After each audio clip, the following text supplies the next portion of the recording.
Would you believe that there are R&B legends who once made the entire world go wild with their fiery love songs, yet never once dared to hold the hand of the one they loved in public? Some even kept a proposal video for 20 years, then took it with them to the grave. Some sent birthday cards for 15 straight years to a lover who had left and never came back. So what made them hide those loves until their dying breath? If you think you already know the whole truth about Marvin Gaye, Whitney Houston, Luther Vandross, or Teddy Pendergrass, then get ready for the revelations in today's video. 19. Teddy Pendergrass. The hidden video that remained unseen until the day he died. In this whole wide world that I ever need. Starting off this list is the name Teddy Pendergrass, tied to a haunting accident in the late 1970s. Teddy Pendergrass was not only one of the greatest R&B voices of the 20th century, but also a symbol of desire and masculine power in music. He stood on stage like an untouchable god, and the audience went wild. At some concerts, women held up signs begging to take his shirt off for him. Sometimes, Teddy just needed to say someone's name in the crowd, and the whole room would explode in screams. Yet the man himself lived a far more secretive life than many realized. In the shadows, he guarded a relationship that, if revealed, could have ruined everything. Everything he had built could collapse in a single night. Then tragedy struck him on the night of March 18, 1982. At that time, Teddy was driving a deep blue Rolls-Royce Silver Spirit along Lincoln Drive in Philadelphia. In the passenger seat was a young woman named Tanika Watson. She was a former fashion model, tall, graceful, and with captivating eyes. But what the public never knew was this: Tanika was transgender. The car lost control and crashed straight into a divider. The airbags deployed late. Teddy's head hit the steering wheel, and his lower body was trapped beneath the dashboard.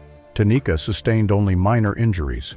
In the first few hours after the accident, her name appeared in a few morning reports, but by that afternoon, all the articles were revised. Tanika disappeared from the press as if she'd never been in the car, as if she never existed. Teddy's representative only confirmed that he was with an old friend. And so, no one asked who that woman was anymore. Back then, a famous black male singer, idolized by millions of women. Being romantically involved with a transgender woman was completely unacceptable. It wouldn't just damage Teddy's image, it would threaten record sales, endorsements, and the entire industry built around him.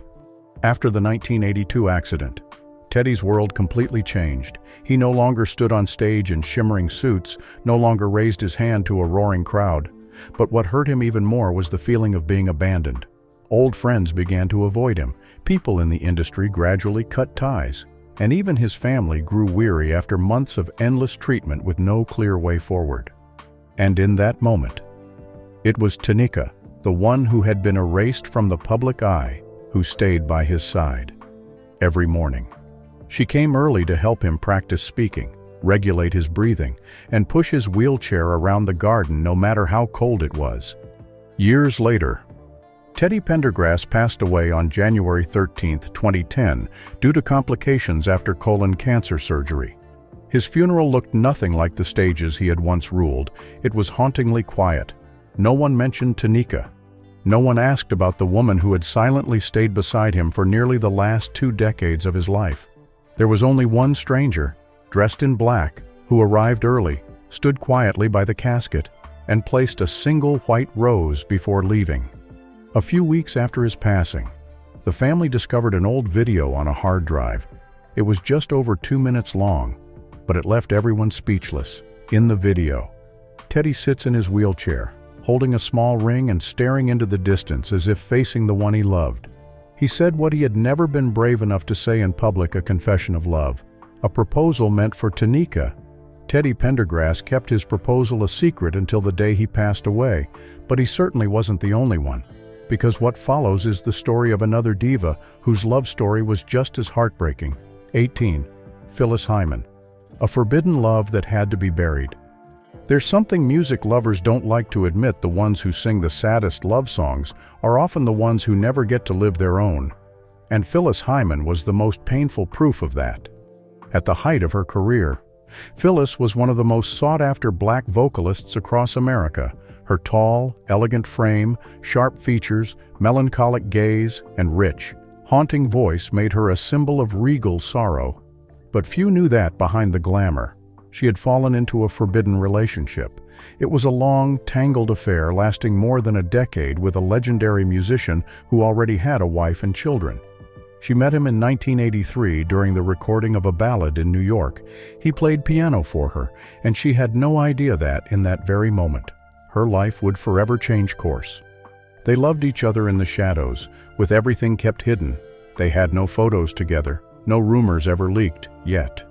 Phyllis's mysterious disappearances after shows, her refusal to give interviews, and the songs that sounded like they were written for someone she could never name, those were the silent signs. Her friends were worried.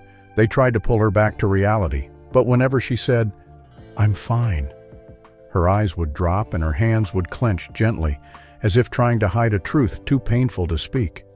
That love not only isolated her, but also put her at risk. Several major performance contracts were canceled without explanation. Some believed the musician's legal wife had used her influence to erase any opportunity Phyllis could have had. It pushed her to drink more, to appear erratically, and cancel shows at the last minute. On June 30, 1995, just hours before a concert at the Apollo Theater where she was once hailed as a queen, Phyllis was found unresponsive in her Manhattan apartment. On the table was a note, "I'm just tired." But what left her family speechless was a half-finished manuscript beside her. Inside was a handwritten song, with its final line in black ink, "For the man I was never allowed to hold in public." In the end, no one ever heard that song, and no one dared ask who he was. That love died with Phyllis, forever buried. 17. Luther Vandross. The man in the shadows and the birthday cards never sent. There are voices that move the world, yet never get to live out the love they sing about. For Luther Vandross, the loneliness wasn't in his lyrics, it was in everything he never dared to say aloud. Over a career that spanned more than 3 decades, Luther became a symbol of tenderness and love in soul and R&B. He never married, never publicly confirmed any romantic partner. When asked, he deflected with soft, witty answers, but behind the scenes, those close to him could feel the quiet ache inside him. There were whispers that during the early 1980s, Luther had fallen deeply in love with a very famous man, an older artist who had worked with him on several projects. This man had such a perfect public image that even a hint of doubt about his sexuality would have been unthinkable. And that's why their relationship never made it beyond the studio walls. They exchanged handwritten notes on folded scraps of paper. Every lyric sent back and forth had to be disguised in melody. By 1992, Luther and this man had lived together for nearly 4 years in a quiet Manhattan apartment. They guarded their secret carefully, until one night during a tour stop in Florida. A new assistant accidentally saw them holding hands on a hotel balcony around midnight. Within 2 days, rumors reached the record label, along with terrifyingly vague warnings. That night, Luther received a short call. The voice said if anything got out, he'd lose everything. Just hours later, his secret lover packed up and left without a word. On the table was a single hurried note, "I'm sorry, I don't have the courage anymore." And from that night on, no one visited Luther's apartment again, and that voice never sang about love the same way again. Years later, when Luther was hospitalized after a stroke in 2003, there was no partner by his side. No one on the approved visitor list, except his mother and a few close assistants. His recovery was slow. He lost his singing voice and almost entirely disappeared from the public until his death in July 2005. But the story didn't end there. While cleaning out his New York apartment, his family found a small locked tin box. Inside were over 20 handwritten birthday cards, all addressed to the same name, with the same familiar message repeated every year. "Even if you don't remember this day, I always remember you." Did that man ever know that for 15 years after he left? Luther Vandross still wrote him a birthday wish every single year. 16. Whitney Houston, the diva and the forbidden love. Whitney Houston wasn't just a legendary voice, she was the embodiment of perfection, the image the public expected of a black female star stepping into the 1980s. But behind that dazzling shell was a secret the diva was forced to bury: a woman named Robin Crawford. They met when Whitney was still a dreamy teenager in New Jersey. Robin was the first to witness her bedroom rehearsals, her tears under family pressure. Their love grew gently. They lived together in a small apartment, sharing everything from toothbrushes to dreams of big stages. But once fame began shining its spotlight on Whitney, cracks quietly formed. Her label asked her to act more feminine and avoid being physically close to any woman. The crew began to watch Robin, and they clearly didn't like her. Then, on the night of July 15, 1990, after a performance at Madison Square Garden, the two were seen holding hands backstage. Whitney was beaming. But just hours later, at 2 a.m., Robin got a call from an unknown number. The man's voice on the other end was chillingly calm. He said, "If you show up next to her again, you'll regret it." The next morning, Robin quietly left the hotel. She left everything behind, even a demo Whitney had once written just for her. From that moment, Whitney never mentioned Robin again, and from that day on, the only real love of her life was erased as if it had never existed. 15. Donny Hathaway, unrequited love in a spiral of madness. No one expected Donny Hathaway's death to come after such a quiet night of recording. He left his room at the Essex House Hotel in Manhattan on a late night in January 1979, carrying no luggage, saying no goodbyes. The police said he jumped from the 15th floor window, but what haunted people wasn't how he died, it was what was found in the pocket of his coat: a folded piece of paper. The ink smudged, with just one line written on it: "You will never know." For nearly a decade, Donny was inseparable from Roberta Flack, like two notes of a melody that couldn't be divided. They sang "The Closer I Get to You" together, creating emotions the audience believed could only come from a true love. But he never confessed. Donny loved Roberta, but the fear of driving her away was even greater than the loneliness. He knew well that if he said the wrong thing once, it would destroy not only the love but also the music. More than anyone, he understood that a confession made at the wrong moment could bury both of their careers. Few knew that on a night in September 1973, Donny quietly recorded a song with no title, written just for her. But he never sent it. Instead, he placed it in a wooden box and hid it under the hotel pillow during each tour to calm the panic attacks. But as his mental illness worsened, the love he had buried became a kind of poison with no cure. 6 years later, he carried that secret with him out of this world, while the woman he loved would never know how deeply she had been loved. 14. Aretha Franklin, a man outside the funeral. Next is Aretha Franklin, the voice that made the whole world fall silent with respect and natural woman, but who kept a hidden love all her life that no one ever saw coming. It was with William Bill Mercer, a lighting technician who toured with her in the late 1970s. Bill was 7 years older than Aretha, already had a family, and always stood just out of sight behind the stage during her performances. They met for the first time during a sound check at the Beacon Theater in New York. In the winter of 1977, after she finished a long vocal run, he was the only one who approached, reconnected a loose mic cord, and quietly said, "Your voice touches places I didn't even know I had." From those late-night rehearsals, they grew close. She sent him unfinished demo tapes. He gave her a leather-bound Bible with a small inscription, "Sometimes. Faith is the only thing that keeps us from turning back." But since he had a wife and 2 young children, they could never appear in public together. Aretha once tried to end it, but every time they saw each other again, she couldn't walk away. They kept in quiet contact for nearly 15 years, until Bill switched to television work and left the tour for good in 1992. On August 16, 2018, Aretha's funeral was held in Detroit, among the crowd of fans and famous artists. An elderly man in a brown hat stood outside the church for 3 hours. When the band began to play "Ain't No Way," he started to cry, then turned away in silence. After the funeral, her family found 4 handwritten letters from Aretha to Bill, hidden inside the old Bible she always carried. The last letter had just one line: "You never sat in the front row, but I always saw you." 13. Sylvester, the wedding that never happened. In the late 1980s, As disco lights began to fade from the dance floors, Sylvester still held a voice that shattered all prejudice. Yet just when it seemed the spotlight had settled, he was preparing for the most private event of his life, a secret wedding with a man. The man's real name was never mentioned, only that he was a U.S. Marine deployed to San Francisco in 1986. They met after a charity performance where Sylvester sang at a hospital for AIDS patients. The Marine didn't ask for an autograph. He simply stood silently in the hallway and handed Sylvester a dark blue handkerchief embroidered with the words, "Be still." They loved each other in silence for nearly 3 years.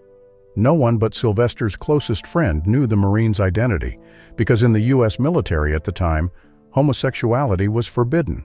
Sylvester once joked, "I found my husband, but he still has to wear his uniform and march every day into my heart." Back then, no one realized it wasn't a joke. In 1988, Sylvester commissioned 2 silver wedding bands engraved with the date December 31st, the day they planned to leave the U.S. and hold a private ceremony in Amsterdam. But he never made it. AIDS quickly ravaged his body, and on December 16, 1988, Sylvester took his last breath at San Francisco General Hospital. In his bedside drawer, they found a quarter-folded note that simply read, "My husband. One day the world will know you." Since then, every year on Sylvester's death anniversary, the hospital receives a bouquet of lavender flowers with no sender's name. 12. Barry White, the unnamed lover in the studio. Who was the only woman who made Barry White stop mid-session, lift his head from the mic, and whisper one name 3 times. It happened in the summer of 1997 in Studio 3 at AANDM Studios in Los Angeles. While Barry was recording Every Shade of You for his upcoming album, that demo was never released, but in the original unedited track. The audio engineer recorded a moment near the end. Barry paused precisely on the 4th beat, sighed, and repeated the name Lorraine 3 times with a voice full of pain. Lorraine was not his wife. She was a 32-year-old arranger, a Berkeley graduate who had moved to California in 1994 to assist with orchestration for Barry's label. No one knew when their relationship began. She never appeared in the press, never stood on stage, always quietly in the control room, holding her manuscript. Their love lasted nearly 3 years, quietly but intensely. Then, one afternoon in June 2000, Lorraine received an unsigned letter sent to her private residence in Glendale. It read, "If you don't pull out of the project, everything will come out." A week later, she quit, left the recording industry, and left no contact behind. Barry never publicly searched for her, but according to a former assistant, he kept visiting the secret spots where they used to meet, hoping she would return. When Barry White died in 2003 from kidney failure, his family found the shelved 1997 demo marked with bold letters, "Do not release." They chose to destroy the tape and forbid any circulation. Lorraine didn't attend the funeral, but someone said that on that very afternoon, a bouquet of white orchids was left backstage at Studio 3. One wonders what might have happened had that love survived. 11. Marvin Gaye, the man who wrote love songs for an older woman. In 1973, at the height of his career with the hit "Let's Get It On" topping charts everywhere, Marvin Gaye began living a double life. By day, he was the sultry soul icon, the dream man of millions. But by night, behind the scenes, he often slipped away from parties and drove miles to a small house in suburban Pasadena to the one woman who could stare into his sorrow without fear. Her name was Celeste Morgan, a classical music teacher of Mexican descent, nearly 10 years older than Marvin. They met when Marvin brought his son to her piano class. From awkward hallway chats to late-night soul-infused classical recording sessions in her apartment, their bond grew in the shadows, unseen by the world. Celeste had been married to a prominent local pastor, and Marvin was in a stormy marriage with Anna Gordy, sister of Motown's founder. They couldn't risk exposing anything, no photos, no messages, and certainly no songs about her. But once, Marvin wrote "If I Should Die Tonight," a song about a love that could never be. In 1977, when Celeste threatened to move to Chicago to escape the weight of secrecy, Marvin cut off all contact. He said if he ever saw her again, he wouldn't have the strength to live with what he had chosen. They never met again. On April 1, 1984, when Marvin was shot dead by his father in their home, a half-finished song was found in his pocket. It carried just one line: "I sang for you, but I was never allowed to sing beside you." 10. Natalie Cole, a secret love with her therapist. With a soulful voice and a royal musical lineage from her legendary father, Nat King Cole, Natalie was once considered the princess of American music. Yet behind her romantic ballads lay a life full of twists, broken marriages, long bouts of treatment for addiction, kidney failure, and a liver transplant. People assumed loneliness was the price she paid for fame, but no one knew about the man who stood quietly, steadfastly beside her, never named.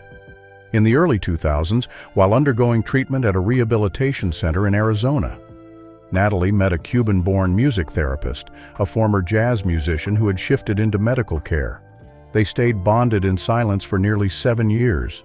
No marriage, no announcements, just late-night recordings in a small therapy room on the ground floor, no stage lights, just soft piano and a voice that cracked open at every high note.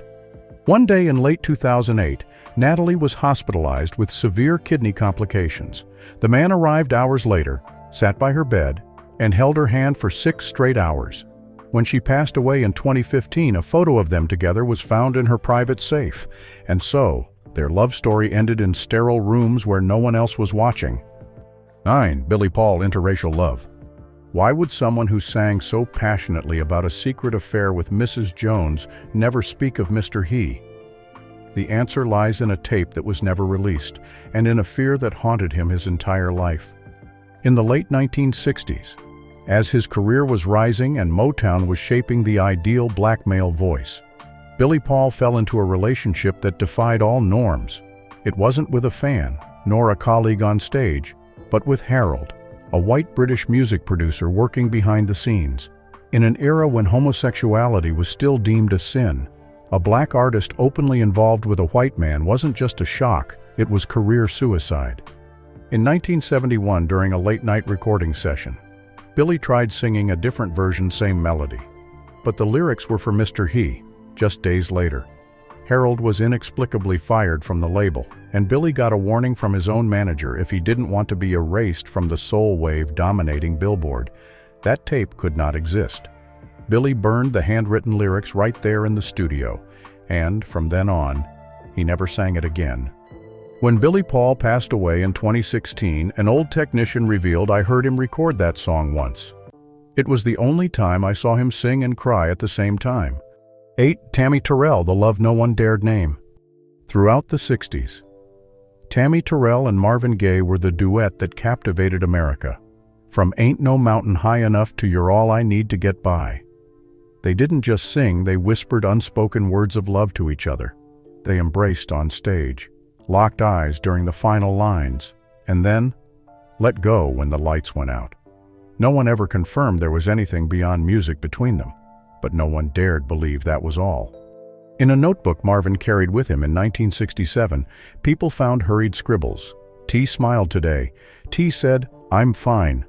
But those eyes," the words were blurred, as if written in the dead of night. That same year, Tammy suddenly collapsed on stage while performing with Marvin. She was diagnosed with a brain tumor, underwent multiple surgeries, and gradually lost the ability to walk from then on.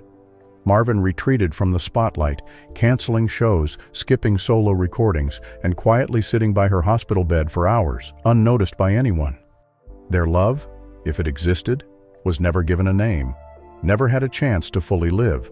But according to a nurse who cared for Tammy, on a night in late 1969 when she was barely hanging on, Marvin came, held her hand for hours, and gently kissed her forehead. That was the last time they saw each other. When Tammy passed away in March 1970, Marvin never sang another duet for the rest of his life. And perhaps, deep down, he knew some love songs never need to be declared because the pain speaks loud enough. 7. Al Green, a late confession. Who would have thought that the man who moved America with "Let's Stay Together" once loved a woman he never dared name in public? That love began quietly in 1973 when Al Green met Linda James, a widow with a troubled past. Once married to a drummer in his band, Linda wasn't famous, wasn't dazzlingly beautiful, but she had eyes that Al couldn't look away from. They moved in together in a house on the outskirts of Memphis, far from cameras and gossip. But the deeper their love grew, the heavier the pressure became. Linda faced attacks from fans when rumors leaked, and Al was warned by his manager, "Go public, and you'll lose the biggest promotional deal of the year." He stayed silent, but the cost of that silence was devastating. One night in October 1974, after an argument because Al planned to reveal their relationship on the radio, Linda disappeared for a few hours. When she returned, she carried a pot of boiling water. She walked straight to the bedroom, poured it over Al as he rested, as he screamed in agony. Linda went to the kitchen, grabbed a gun, and took her own life. By the time police arrived, she was gone. Al survived with third-degree burns, but no one saw him as himself again. After that, he abandoned R&B, turning to gospel music. He told people God had called him, but those close to him knew he never repented to God as much as he did to that woman. In a rare moment of confession, he said, "If I hadn't been afraid, maybe she wouldn't have died." And because of that fear, the world never knew who Linda was. 6. Curtis Mayfield, the silent woman behind the scenes. Do you know who was the first to sit by Curtis Mayfield's side after the accident that left him paralyzed from the neck down? It wasn't his current wife, nor a medical staffer, but a woman who worked as a lighting assistant on his 1989 tour. She's a figure the press never mentioned, whose name his family never spoke. Their love story blossomed quietly behind the scenes, amid dazzling performances and flashing lights. She was the one who made tea for Curtis after every song, who reminded him to eat when the crew was swamped with equipment. But she was also married to a guitarist handling stage sound, and so Curtis never dared cross that line. They only truly touched love in the summer of 1990 when she filed for divorce, left the tour, and took a small job in Chicago. Handwritten letters began flowing between them. Sometimes with demo recordings Curtis sent just for her, a soul track never released, with the line, "If I stand again, it's for you." The accident in Brooklyn in 1990 happened just a month after Curtis promised to meet her at a train station. He never made it, but they say, when he was moved to recover at home, she was the one who quietly visited every Friday afternoon, sitting by his wheelchair, telling a few jokes. After Curtis passed away in 1999, that woman vanished from the music world. But a leaked photo after the funeral showed a card placed by his portrait, with shaky handwriting, "If you ever stood again, I'd still keep this wheelchair just to push it away from the past together." 5. Etta James, voice of the abandoned. Was there ever anyone who truly stayed with Etta James when the stage lights went dark? Behind that fierce, heart-tearing voice was a woman forever abandoned by parents, by lovers, and sometimes by those she loved most. Etta once said that in her youth. She didn't know her father. Her mother left when she was young, leaving her to grow up in makeshift homes, with singing as the only thing that made people listen. But what few knew in 1960, at the peak of her career with At Last, Etta quietly fell for a white musician in the band. They wrote music together, recorded late into the night, and tucked away dreams of living authentically in a drawer. But the world back then wouldn't allow that love letter. The label warned her, "A black woman artist caught with a white man, your career would go up in smoke." The man, fearing for his own family and wife, backed away without a goodbye. Etta sank into addiction, went to rehab, relapsed time and again. But she never sang At Last without glancing at the empty chair by the piano. In 2011, weeks before her death, she asked a nurse to fetch an old score, handwritten with 2 initials, E and J, and a faded note. "This song's for singing with him, but I've never gotten to sing it." And when she closed her eyes, Etta James held on to a secret she never revealed. 4.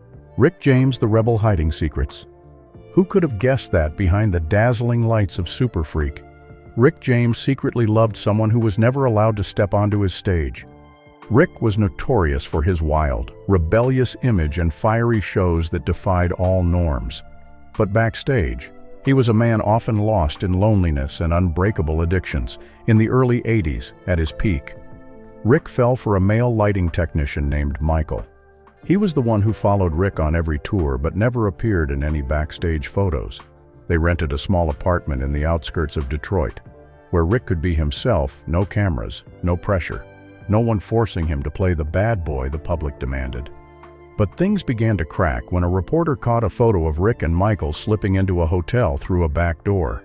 The label immediately demanded Rick get rid of anything that could kill his masculine image. And so, Michael was fired after a tour in Texas. Rick spiraled into self-destruction, writing dozens of unreleased songs about a nameless man. And then, when Rick passed away in 2004 from heart failure, his personal assistant found a diary in a safe filled with late-life confessions, all circling one name: Michael. 3. Betty Wright, the guitarist forever in the shadows. In the early 1980s, at the height of No Pain, No Gain, Betty Wright often recorded in a secluded Miami studio where only a few trusted souls were allowed. Among them was Marcus, a guitarist, married, a few years older than her. They met during a jam session, and from then on, Marcus became the only accompanist Betty trusted. No one saw them being intimate, but after every show, he waited for her at the back door. In 1982, they were spotted entering a hotel off the tour's schedule. The only backstage photo of them, with lyrics from Tonight Is the Night handwritten on the back, was found in a black notebook after Betty's death in 2020. No one heard Marcus's guitar after she stopped recording. Someone whispered they loved each other, just never publicly. 2. David Ruffin, the love that broke a family. David Ruffin, the soulful voice of the Temptations, had a secret love affair spanning years with a young, unknown singer named Carla, who sang backup in Motown sessions. The reason for the secrecy wasn't fame, but the fact that Carla was his wife's half-sister, a truth that, if exposed, would shatter his career and family. They met in secret at a small Detroit apartment, where Ruffin wrote lyrics for I Wish It Would Rain. In 1972, after his wife found a love letter in his jacket, Carla vanished from the music scene. David never spoke her name again, but in a late-life performance, he changed a song's lyrics to I lost her because I loved her wrong. Of course, those words were never recorded. 1. Sam Cooke, Secret Nights in Hotels. Perhaps no one knew Sam Cooke loved a man named DL, a young stage assistant who followed him on early 60s tours. They shared hotel rooms in France, wrote music together, and were once caught hand in hand by a manager on a ship leaving Naples. Fearing a scandal would end his career, Sam rushed into marriage with Barbara, but still wrote letters to DL from London, mailed to California. The letters never arrived. Barbara found them, tore them up, and burned them in the kitchen, according to a housekeeper. In late 1964, Sam was shot dead under murky circumstances at the Hacienda Motel in Los Angeles. No one saw DL at the funeral, but a mortuary worker said a man wept silently by the body the night before. After that, DL vanished from the industry. Years later, Sam's cousin admitted that was the love he took to his grave. And those are the loves that were never named. Relationships hidden in the shadows, carried to the grave, all because they were famous. Icons, products of a world that only accepted perfection. But behind the global hits, they were just people who loved, who suffered, and sometimes spent their lives longing to love without fear. So, what do you think of these 19 R&B legends? Which story haunts you the most? Drop a comment below. Don't forget to subscribe and share this video to keep hearing the tales buried behind the velvet curtain of fame.